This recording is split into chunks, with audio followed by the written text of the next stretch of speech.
তুই বস, এটা জানোয়ার বস, এটা কুত্তার বাচ্চা, তাও ভালো জাতের কুত্তার বাচ্চা না, তুই এটা ক্রস। মনে কর কোনো একদিন কোনো একটা কুত্তি রাস্তার মধ্যে সে ঘুমাইতেছিল, ক্ষেতের ভিতর থেকে একটা শিয়াল ওরে দিছে দৌড়ানি, পরের দিন যে বাচ্চাটা পয়দা হয়েছে সেটা তুই বস। এই নিন সাদা কাগজ, ধরুন। এখানে আপনি সাইন করেন, আমি রিজাইন লেটার লিখে নিব। আপনাকে চাকরি করতে হবে না। সরি বস, সরি বস, ভুল হয়ে গেছে বস।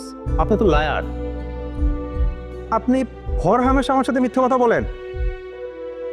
আপনাকে বলার পরও আপনি ডাক্তার ভিজিট করতে যাননি, উল্টো আমি ফোন দেওয়ার পরে আপনি হোটেলে বসে থেকে বলছেন আপনি ডাক্তার ভিজিট করছেন। সরি বস।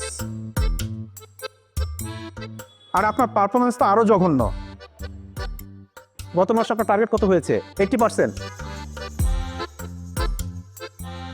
এই মাসে তো মনে হচ্ছে সেটাও হবে না। Sorry boss. Sorry boss, already 3টা শিডিউল চলে গেছে। আপনার তো 1 লাখ টাকা হয় নাই। অত সরি সরি বলেন কেন? এত সরি সরি বলে কারা? দুর্বলের হচ্ছে এটা ঢাল। জি বস।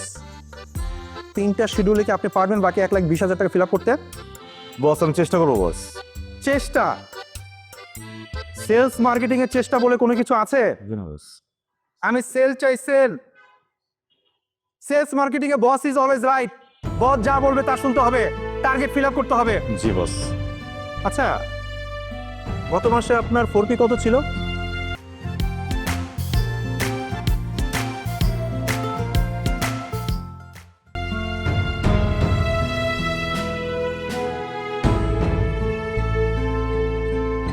বলুন। 2.5 বস।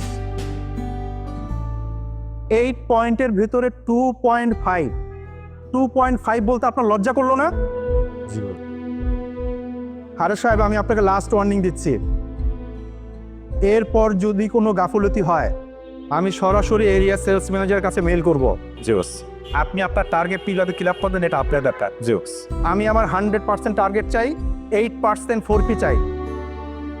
আর আপনার এমন একটা ভাব, আপনি তো ভাজা মাছ উল্টিয়ে খেতে পারেন না। আমি দুজনকে বলছি এই কথা।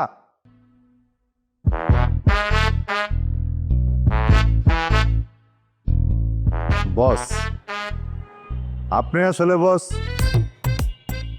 আপনি আসলে আপনি না বস, আপনি তুমি। আপনি আসলে একজন তুমিও না বস, আপনি একজন তুই। তুই বস, এটা জানোয়ার বস, এটা কুত্তার বাচ্চা, তাও ভালো জাতের কুত্তার বাচ্চা না, তুই এটা ক্রস। মনে কর কোনো একদিন কোনো একটা কুত্তি রাস্তার মধ্যে সে ঘুমাইতেছিল, ক্ষেতের ভিতর থেকে একটা শিয়াল ওরে দিছে দৌড়ানি, পরের দিন যে বাচ্চাটা পয়দা হয়েছে সেটা তুই বস। বুঝছিস বস? এই জন্য সহজাতিদেরকে তোর একদমই পছন্দ না। নিজের ভাই ব্রাদারের আগে মারবি, আগে ডুবাবি, নিজের জাতির ভাইদেরকে আগে ডুবাবি। তুই না রিপ্রেজেন্টেটিভ ছিলি? তুই জানোস তো আমাদের কষ্ট কি? তারপর এমনি চাপাইতেছস, হ্যাঁ? কি ম্যানেজার হয়ে গেছস, জাত পাল্টাই গেছে? আমি জীবনে তোর 100%-এর টার্গেট ফিল আপ করবো না। আমি বলদ, আমার হৃদয়ে কি আবার লেখা, আমি জীবনে 100% টার্গেট ফিল আপ করবো না। আমি তোর 80% দিবি না, কারণ আজকে আমি তোর 100% দিলে তুই তো কালকে আমার 200% দিবি। আমি তোর মতো না বস, বুঝছস না বস? আরেকটা কথা বস, এ ভাই ধরেন তো। বস তোর সাথে আসলে মুখের কথা হইব না, তোর হইতেছে গিয়ে বস এখন আমি এমন একটা জিনিস দিব বস, যেটা এই পৃথিবীতে কোন এমপ্লয়ি তার বসের দেয় নাই বস। কিন্তু থাপ্পড় দিচ্ছি না তোরে, হ্যাঁ? বেশি জোর লাগছে? দাঁড়া, আরো 3টা খা, আরো 3টা খা, আরো 3টা খা। আজকে তোরে খালি থুতু দিয়ে মারছি, এর পরের দিন বাথরুম থেকে বাইরে হাত না দিয়ে তোরে মারু। তুই একটু সাবধানে থাকিস বস। ভাই ওরে তো খালি চড়থাপ করে কামড়বো না। ওরে অজিতি খেলে আমার লাগে এরকম করতো না ভাই। ওরে তো ফালায় পাড়াইতাম, ওরে শুধু পাড়াইতামই না ভাই, ওরে তো কোট প্যান্ট পরায় পাড়াইতাম। ওরে পাড়াইতে পাড়াইতে আমি ওরে শুকনা করতাম, শুকনাতে ভিজা করতাম। ওরে প্রয়োজনে ভিজার থেকে যায় আসে আবার শুকায় আবার না ভিজাইতাম, ভিজা ওরে পাড়াইতাম। আপনি তো ভাই অনেক ভালো একটা কাম করছেন। আমি যেটি কইতে পারি আমার এখন ভালো লাগতেছে, হালকা লাগতেছে ভাই, মানে কঠিন হালকা লাগতেছে। আমার তো এখন খালি এখন জিদ উঠলে আমি মারবো কেন, জিদ উঠলে মারবো।